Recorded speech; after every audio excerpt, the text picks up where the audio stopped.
Le président démocrate Joe Biden appelle les élus républicains à lui accorder 24 milliards de dollars pour fortifier l'Ukraine contre l'invasion de la Russie. Le Congrès américain a adopté récemment une mesure d'urgence qui prévoit que l'administration fédérale continue d'être financée pendant 45 jours. Elle exclut toutefois l'aide à l'Ukraine.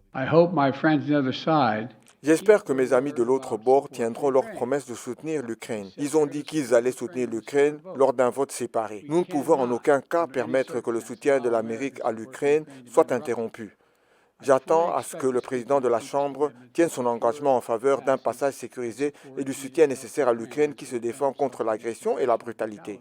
Des inquiétudes également au niveau de la Slovaquie, membre de l'OTAN. Le parti vainqueur des dernières législatives du pays est opposé à l'aide militaire à l'Ukraine. L'alliance de l'OTAN est la plus forte qu'elle ait jamais été grâce au leadership de ce président. Et nous allons certainement continuer à avoir ces entretiens avec nos partenaires et alliés. Mais écoutez, je l'ai dit plus tôt, cela n'aide pas ce que nous voyons faire les républicains de la Chambre basse.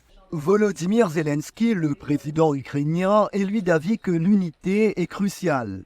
Quant au Kremlin, il perçoit ce qu'il qualifie de fatigue chez les soutiens occidentaux de l'Ukraine. Des experts militaires comme Mark Kensian reconnaissent que la contre-offensive ukrainienne a été plus lente que prévu. Les résultats ont été décevants et un certain nombre de personnes se posent la question « Comment cela va-t-il finir ?» Quelle est la théorie de la victoire de l'Ukraine?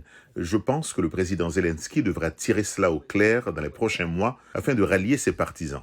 Mais le peuple ukrainien demeure déterminé. Lors du premier grand marathon organisé récemment à Kiev depuis le début de l'invasion russe, les 5000 coureurs, dont de nombreux militaires, certains amputés, ont levé des fonds pour la défense de l'Ukraine.